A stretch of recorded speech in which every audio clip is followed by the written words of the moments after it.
Yo, what up? It's your boy Kah Roberts. Just hopped off the porch with Dirty Glove Bastard. What up? You can hang around us and make some figures round me. Don't start pitching up, you said it like you with it now. Just run around with switches. All right, so we got my guy, Kah Roberts, jumping off the porch with us today, man. Welcome, bro. Hey, appreciate it. Thanks for having me up here. Yeah, no problem. How you feeling today, man? Feeling great, man. It's a good day outside. Nah, for real, man. Nice weather and everything. It's like springtime already. For real. Yeah, man. So, man, go ahead and introduce who you got sitting next to you today, too, man. Just brilliant. The producer, the mastermind behind my whole sound. Okay. Yeah, and how I, started this shit with him in 8th grade. And Oh, for real? yeah, 8th grade, we just loving art and making beats. He knocking on my door at 7 in the morning. You feel me? To go make beats at 8th grade summertime is like, now we here. Nah, that's dope, man. I love how you brought him up here, let him get some shine, too, You man. feel me? Without him, it'd be no me. Yeah. Vice versa too, same shit. Okay, for sure, man. So what else you got planned, during this trip to Atlanta? Well, it's my birthday tomorrow, actually. Well, happy early birthday, Hey, man. thank you. So I'm up here. We turning up, aren't we? Up here celebrating. I just released my brand like 2 days ago. Okay. So I'm out here just moving and shaking and putting on for the brand for real. Okay. Celebrating this new year, the springtime, the real new year. Yeah, nah, I dig that, man. Yeah, so we'll get to the brand and everything, man. But, you're from South Philly, right? Yep. All right, so I've never been to South Philly. You got to fill me in, man. Tell me about the culture, the way of life up there, man. South Philly is like, it's the downtown area for real. It's like the center of the whole city.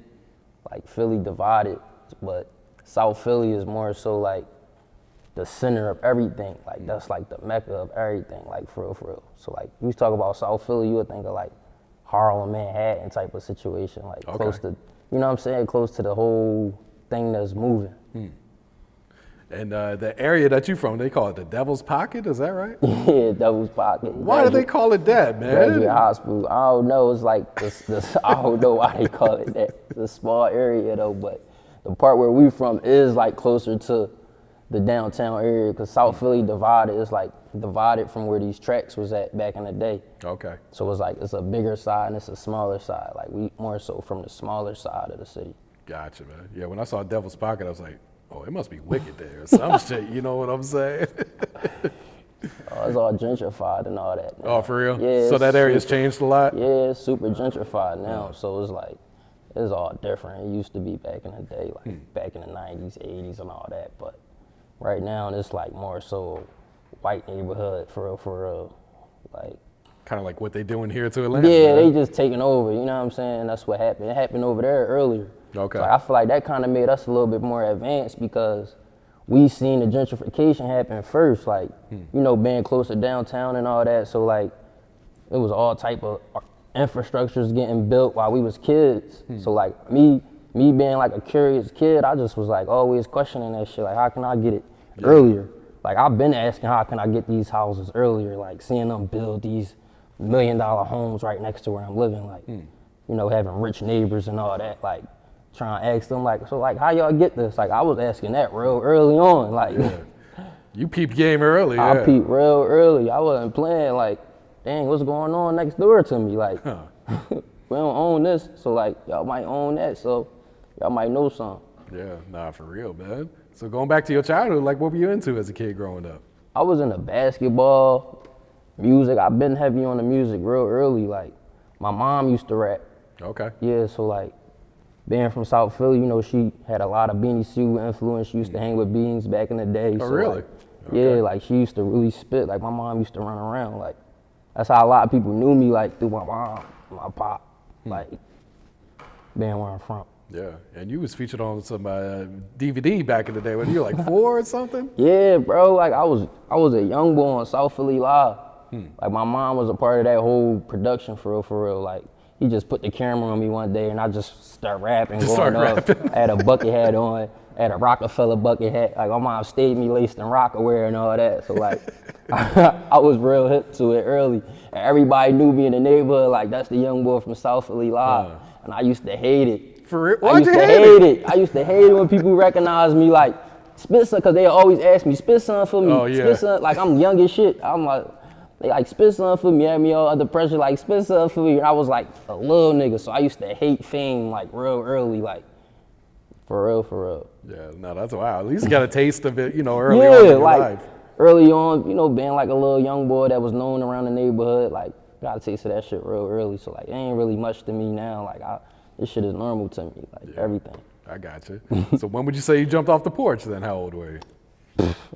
Young, like I was off the leash early. Like I was going to the store when I was like 7, like by myself. Oh wow. I mean, I had like a long leash. Like my mom let me pretty much. I pretty much grew up with my mom. My mom had me when she was 17. Oh, okay. So like me and my mom kind of had like a brother-sister bond growing up for real. Like it wasn't really no like superiority like too much. Like my mom kind of kept me on like a loose leash, like boys gonna be boys type of situation. Okay. So did you? Was it just you and your moms? Did you have any siblings? I had a little brother when I was like 12, like, but I was the only child up until I was 12. So, okay. I pretty much got my way a little bit. Ain't nothing wrong with that. Yeah, man. I got my way, but having my little brother taught me like the importance of like having somebody like older that you could look up to. Like I don't know where I would be without my pop, for real. Yeah. Like you really need that shit. No, absolutely, man. So what do you do after school? Do you go to college or? Yeah, after high school I went to Clark, Atlanta. Oh, really? Okay, so you came down here. Mm-hmm. What were you studying? Mass media. Okay. I was trying to make movies. That's what I want to do, make movies. That's my goal. Make movies, not just talk about it, showing it, showing everything, like the real. Okay. I'm cut from it, so for real. So like, I feel like me being the visionary I am, I'll be able to articulate the story pretty well. Yeah. So why Clark, Atlanta? Cause my cousin went there. Okay. My cousin went there and graduated from there. He was the first person I ever knew to go to college. No shit. So like, he like was already on me, like from like when I first got to high school. Yo, come out here, like, feel me? I'm seeing him do this, do that. Like, I was like, yo, I want to do that. Like, so from the rip, I already knew like I'm going to Clark, Atlanta. Yeah. Like, I knew like I'm going there. I'm going to Atlanta when I graduate high school. I'm not staying around here with y'all. For I'm real. out. Yeah. What'd you think of Atlanta when you first got down here then? It was a lot. It was a little bit too much for me to handle when I got here. Real rap. It was too much for me to handle. I couldn't focus. I'm gonna be honest. Like that school shit was hard for me. Yeah. 'Cause it was just like too much going on. Even though like I'm a pretty smart kid, so like the work wasn't per se hard, but it was like everything surrounding it was just like how you do that, and you gotta focus on like paying attention to what this teacher is saying and do homework. It was hard. I ain't gonna front. Yeah. School was a little hard. Did you end up finishing or what happened? No, I didn't finish. I did one semester. Oh, that was it? Yeah, I wasn't able to pay. I paid for it independently. Okay. So like I came to school as an independent student. Like I filed as homeless. Feel me? Cause like during the time, like I really was going through shit, like in and out, getting kicked out the house and all that type of shit, staying with friends. And so they told me if I go to a homeless shelter and I was able to like provide that, I was really like going through financial struggles, then they'll help me out with my tuition, and I kind of got my tuition reduced. Okay. But so I hustled for my money and went out there like damn near, you know what I mean, got this $6,000 and paid them out of my pocket. You feel me? Went out there by myself. Like I got that money damn near myself for real. I ain't really had too much help. Yeah. So like when they wanted that next payment, it was like, where's that? What am I gonna do? Yeah. Oh, you gotta leave. Where the rest of our money at? You gotta leave. So do you stay in Atlanta or do you go back home to Philly then? I went back home. Okay. I went back home to figure it out. Yeah. You know, I had got a job and all that. I was working at car dealerships. Okay. Like only other job I ever had was at car dealerships and doing like driving cars and all that shit. So like I got used to hopping out of foreigns and all that a little bit early too. Like I was having my for real. Shit, man. At least you know, providing for yourself, man. A lot of people like feel like they afraid to get a job or some shit. They look down on it. It's like, you can't. Man, you got to get this money one way or the other. Everybody got to experience a job. Like you gonna develop entitlement if you don't know what it feel like to work for it and get it after you work for it. It feel way better when you know you got it. It's on you. Like you didn't get no handouts or none of that. It just feel way better, especially as a man. Real shit, man. So you mentioned freestyling when you were like 4, man. So when do we like hit the studio or start recording at the house and putting music out then? I set up my own little studio in the house when I was like 13. Okay. Cause I used to be in Dollar Boys. I was in this dance group called Dollar Boys back in the day. And we got a little bit popping. But when I got out of Dollar Boys, I went on my own little thing, like my own little independent career. I was called Sarah Green. Like everybody thought my last name was Green, but it was really just cause of money. Okay. Like Sarah Buddy, like type of thing. It's corny, but everybody thought my last name was Sarah Green. And my first time in the studio, I was with my cousin Zeb. My cousin Zeb always knew I could rap. Like ever since a little kid, he'd always tell me like, spit that shit, cuz. Like, spit that shit, cuz. Like, and I ask him now, I'm like, cuz, how you knew I could rap? Like, he said, you just always look like a rapper. For real? That's what he told me. Like, you used to always look like a rapper. I knew you was gonna talk some shit. Feel me? And, you know, he put me in the studio. He was recording his shit because he was like pretty popular in the neighborhood with the rap music. So like, him being in the studio, I was just in there with him. Put me in the studio, put me on a song. Yeah. Before you know it, I was on a song with Young Pooh, Zeb, Carps, and it was like fun. It was super fun. When would you say you started taking it serious then, figuring out, all right, this is what I want to pursue then? Well, I started again when I was like 13. Then I had quit music when I was like 15. Okay. And I took a break from like 15 to like 16 actually. Okay. Yeah, I started rapping when I was like 16 again. I took it serious when I was 16 and put a project out on Apple. When I was 16 years old, I figured out the business of it and was like, oh, all right. You can get paid for this shit, Yeah, this man. is dope. Like each stream, I could make a little bit of sense. Yeah. All right, yeah, so I figured out that game a little bit early too. Like my pop told me like, do this. And it's like, I just studied it super hard, more than school. Yeah. So what type of feedback were you getting back then? Oh, the feedback was lovely. I ain't gonna front. Like I did this song called 400 Bars. You know what I'm saying? I was talking about my struggles and all that. I was like going through a lot, and you really could hear it in my voice when I was young. Like that little nigga was going through some shit. But we made the beat in 8th grade, and I didn't use the beat until 9th grade. Like 9th grade summer, I think.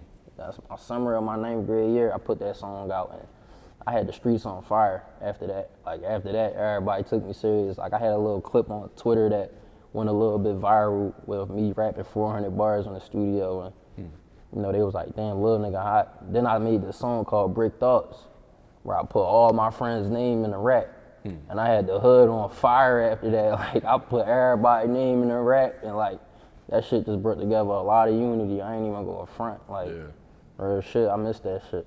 Yeah, I'm sure that kind of like motivated you too, man. Once you start seeing that feedback, like, all right, man, time to really turn up with this shit. Man. Like I might got something on my hands. Yeah. So how'd you come up with your rap name, or what's the meaning behind it? Kah Roberts, that's my name. Okay. I used to go by Sear, my name Kah Sear. So like my real name Kah means spirit for real. Okay. Kah Roberts, that's my real last name. So no gimmicks with this. No shit. gimmicks, this you. the real me. You getting everything. This ain't no shit that I thought about, oh, I'm little such and such. Dog, it's me, it's Kah. Like I step in somewhere, I'm Kah Roberts. Feel me? I got you, man. So what's the creative process like? You write your raps, punch in, do a little bit of both? Or? I do all that. Whatever I'm feeling at the time, it just come out. Feel me? But pretty much like my more serious raps, I do write. Like I write, like I'll be in the car, I'll be driving, writing. For some reason, I come up with a lot of shit when I'm driving. Really? Yeah, like I'll be in the car, damn near like writing. Like while you driving yourself? At every jaunt, at every like, every little stop, I'm writing a little bit. Real shit, don't even notice like. Do you think that's because you just like, you know, you're out and about, you're seeing some things and that might inspire you? I've been like that though, bro, cause like, even in high school, like I'll be in class and that's when I get my best raps, writing in school, like for some reason. Yeah. Real shit, I don't know why, but that's when I get a lot. Yeah, like I'm in a flow, like in a different flow, like real rap. I don't know, like I just keep hearing the beat. Only thing I need to hear is like a little bit of seconds of the beat. I don't want to keep hearing the beat, that'll burn me out. Like if I feel like the first 4 or 5 seconds of the beat is hot, I'm gonna keep rewinding it 5 seconds until I got like 5 bars. Okay, yeah. So what's that chemistry like when you two are in the studio cooking up then? This shit out of pocket. Crazy. No, it's really out of pocket, cause like the history we got make art, like he know my sound like to the T, and like even when he experimenting with new sounds, I'm able to challenge myself with a new flow. So like, I ain't gonna front, we gonna do some great shit in this world. Like, How would you describe your sound right now then? my sound right now is just hustle. It's just hustle. That's it. Yeah. And how would you describe your growth as an artist, you know, from when you first started rapping up until today? I grew a lot. I grew a lot. From when I first started rapping, you could hear the shit. Like, now it's easier because like I'm recording myself now and all that. Like, I don't wait for nobody to record me. I got the shit in my house, got the best equipment now. I just upgraded my whole shit this year. So like, this year is a little bit like, I feel like I'm cheating the system. Real rap, because it's easy. Like, this shit, click of a button, I'm making hits. Yeah, you can literally just roll out of bed and be like, all right, I'm ready to record, let's do this shit. I love it. I love this shit. I ain't gonna lie, I wouldn't want to do nothing else with myself. Yeah. And talk about investing into yourself as an independent artist as well. Yeah, it gotta be in you when you investing in this shit, because you gotta really look at yourself and be like, who the fuck do you think you is choosing a creative as your career? You know, like, that's some savage shit to say, I'm a creative. Like, this is my career, I create. Like, who the fuck do you think you are? Like, you know what I'm saying? So like, that's what I be asking myself when I do this shit. Like, all right, no, I'm this, I'm that. I feel like I'm that nigga, like, so I put all that shit in my music, I channel that energy, like, and it ain't even about like being cocky or none of that. It's just like, you gotta have superior confidence in yourself, believe in you, because if you don't believe in you, ain't nobody gonna believe in you. Like, if I was just like, I could've gave up, like, I could've been gave up years ago, but I didn't, like, you feel me? And it's just gonna inspire the next youngin' to like do this shit, but for real, this shit not for everybody. Everybody is not meant to get to certain levels. Yeah. So like, you feel me? It's just like certain things be meant for certain people. Nah, I feel that, man. So talk about the brand, man. What was the vision when you came up with this? Phaces global, like, Phaces global. It means so much. It means phases. Like, it means like the phases of life. Phase 1 was the pollution. Like, our whole brand is based on pollution. Like, protecting the people against pollution, like not just wearing these clothes because it look nice. You know, like, you're supporting a social awareness cause. Like, you feel me? I didn't just want it to be like another clothing thing. Like, I wanted to really mean something. So like, the whole invisible war thing came from us with the mask. We started off selling masks. People thought I was just selling masks, but I was building the brand the whole time. Like, because I kind of been predicted that we was gonna be wearing masks. Like, I don't know why, like, back in the day, like, I knew, I said, yo, we gonna be wearing masks like China do. I been said it. So like, the pandemic coming made it so easy, and then I just was selling masks, hand in hands. I had got some masks from China, and like designed them myself and all that, and I had got all these masks and flipped them, made like the money from that and reinvested it back into the business. Now I got clothes, and like, now I'm just keep doing it, trying to build business credit and all that type of shit. But basically, it's really against pollution. Like, our hats got this fiber inside, and it protect you from the radiation. Oh, okay. Feel me? So like, we just gonna keep doing that, like, progressive products with technology, black owned. Feel me? Like, the whole idea behind the Dickie set is to replace the Dickie set, have a black owned Dickie set. Feel me? Like, the Dickie set is a thing of the past. Let's leave them in the past. Feel me? Like, this is the newer one. This is the fly black owned one. So it's like, you getting fly and you supporting the black owned, you supporting your own people at the same time. So it means something. Yeah, nah, I fuck with that, man. So you design everything, or? Design everything, Okay. 100% myself. Yeah, Fun all this shit and all that. yeah. So So this is the new line up there. Can you show off some of these pieces, man? yeah, this right here is it's the Invisible Word collection, the angels. You always got the angel on your back. That's why the angel right there. And then you got the noun on your wrist. The time now later, the time now. So that's what that's about. And then you got the 5 stars. Right here is the 5-star general collection. So like, when you wearing this, you a 5-star general. So like, you know what I'm saying? It's club now shit. When you grab, you a part of club now. I'm saying, not later, it's shit now. Yeah. And you got the angel on your leg too. So like, when you rock this shit, the angel be on your leg. Yeah. Show off the hat up there too, man. Yeah, and it's the hat right here. It's the hat right here. Designed this, 3 years ago. Oh, really? Okay. It's on just had 3 years ago. Got the 3 spades right here, and we charge $100 for these because they do something. They actually protect you. These are the new ones. This one right here.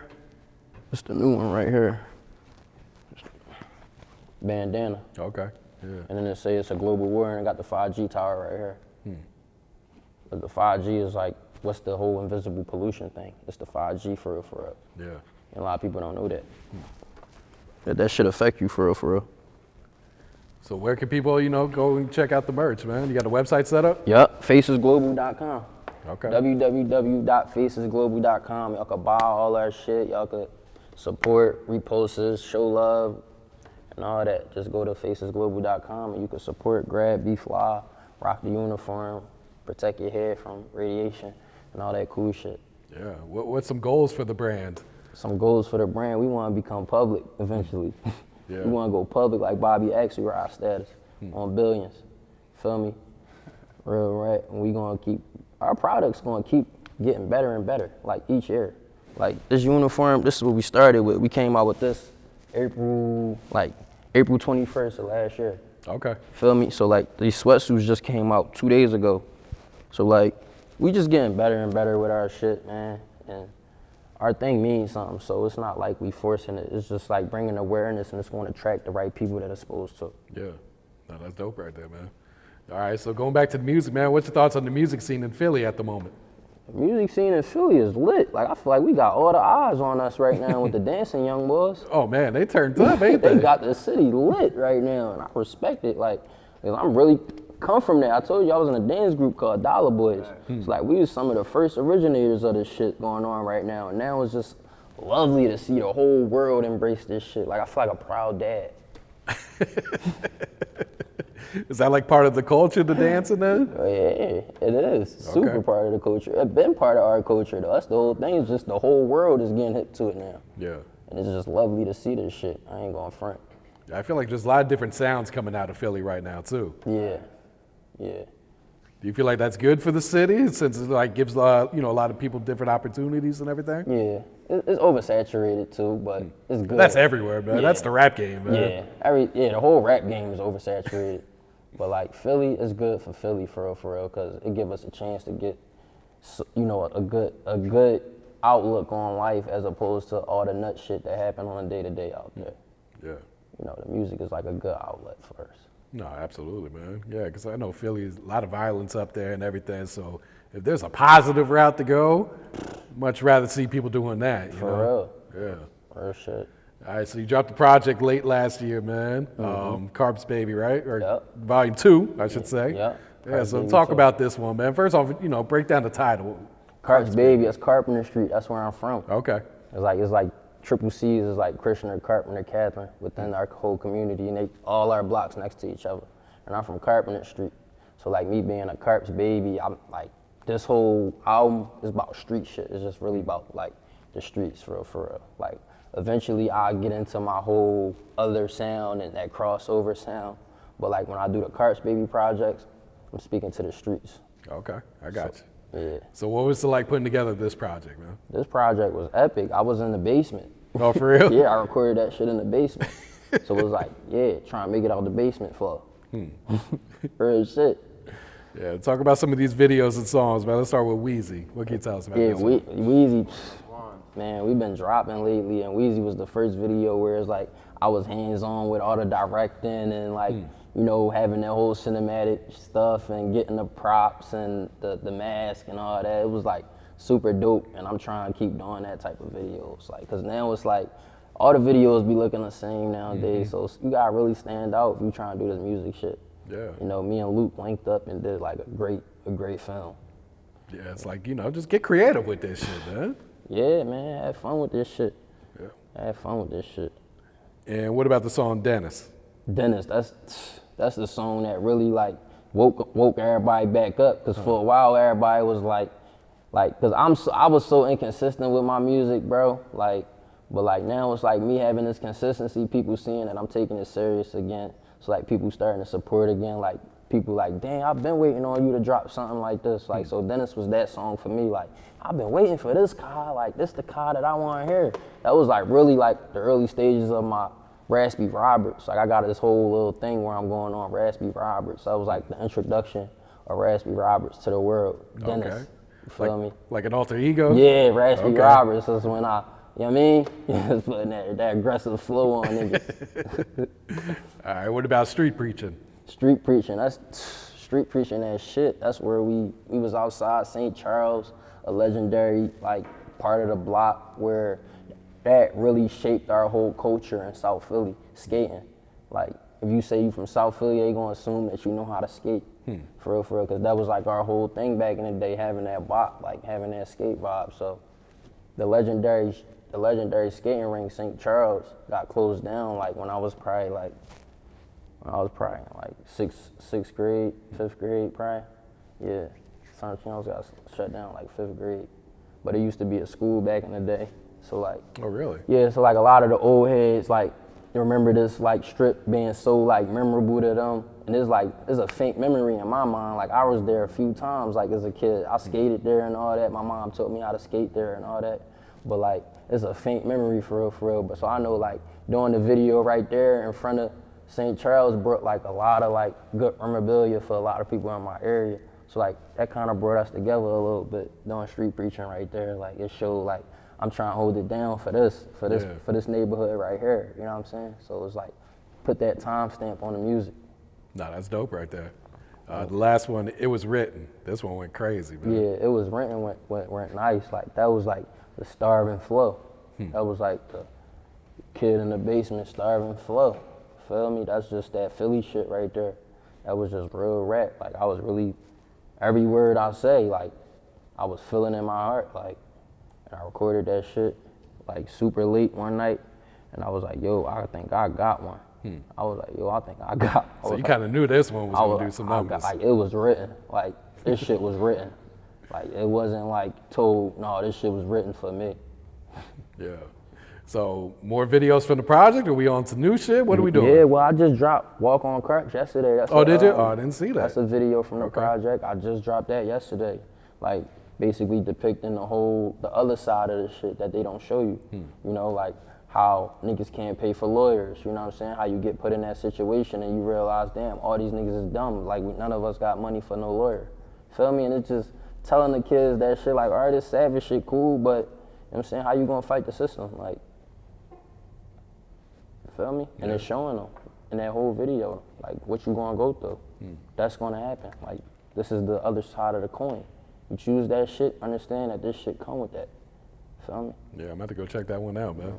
So what's the new music sounded like that you gearing up to release here in 2022? The new music different. Like I'm trying to make worldwide music, like a global sound. Like I don't know if you know, but like shrooms and psychedelics and all that is like kind of like a developing underculture of this shit of like open-mindedness, and I just feel like shit gonna get wider. Like I feel like things is gonna get wider. Like you see how like the Philly goat sound is right now, and that up-tempo party beat. I feel like the next step after that is like world music, like house music, like shit like that. Like, and it's gonna be a pocket that a lot of people not gonna be able to tap into because a lot of people don't make that song to cross over. You feel me? They don't be doing that. So it's like a lot of people just keep themselves narrow in this stuck in that one lane. box. Like I'm never gonna do that. You're never gonna hear a song where it's like, oh, this sound exactly like that song. Like, no, I'm always trying to, you know what I'm saying, be different. And that may work against me sometimes, you feel me? Because I'm a little too versatile. Yeah, now I feel that. You feel me? So what's some goals for the rest of 2023? And Phaces. This is the only goal for real. I ain't going front like these hoodies, these sweatpants, and more designs, and try and put the message out there a little bit more, because a lot of people don't know what we really do as a company. Like, no, we is against pollution. This is an invisible war. And it's also a spiritual war too. Like that's what the invisible war stands for too. Because you can't see the shit, but it affect you. You know what I'm saying? Nah, real shit, man. So what's some advice you would share to the youth coming up right now? The youth, like, just chase your dreams, stay out the way, and like, focus. Like, focus. No matter what you do, like, no matter what outside things and indulgence is, you gotta focus on what you wanna do. whatever you want to do, you gotta focus on that, or you will not get that. You will not get it if you do not focus on it. You understand? Like, you can't halfway focus on some shit and expect for you to get it. No, you gotta stay 100% focused. Like, there's a lot of distractions out here. People, places, and things. And they'll fuck your whole mind up. But you gotta focus on the shit you wanna do. If you don't focus, you ain't gonna get that shit. And you can't lie to yourself. Don't cheat yourself out the process. Do not lie to yourself, because only you is fucking losing by lying. So, like, keep it real with yourself. That's like me. I'm super hard on myself. Like, I do not play with myself. Like, I'm a hard critic on myself. That's why I wasn't really putting out music and all that, because it's like, no, like, I'll play this shit for him and he'll think this shit hot as shit. But I'm like, I don't really know, like, on that tip. So, like, even with music, like, be hard on it. Like, you know what I'm saying? It's creative expression, so, like, have fun with it. But, like, me, I'm at the point where I feel like I'm a professional. So, like, I don't play with this shit. No, that's wise words right there, man. All right, so guys, shout outs you like to give before you wrap it up here, Kah? Yeah, shout out to the hood. Shout out to South Philly. Shout out to the side. You know what I'm saying? Shout out to everybody. All my supporters, if you grab Phaces this week, I love you and I appreciate you. Like, yesterday was our first day we dropped. We sold out a lot of our shit. Oh, shit. Feel me? So, like, I love all the supporters we got out there at Club Now. Music coming soon. And, like, we just gonna keep giving out more music and giving this shit out more. I'm not holding on to the music no more. I'm letting y'all have it. So, like, I know y'all seeing me. I'm letting y'all have all that shit. Y'all can have it. It's y'all's. I don't want it. Well, you can share it with them. Yeah, share some. So, like, y'all got it. I'm giving y'all all the music, man. Feel me? Stay blessed. You can get around us and make some figures round me. Don't start pitching up, you said it like you with it now. Niggas running around with switches, this shit different now. Everybody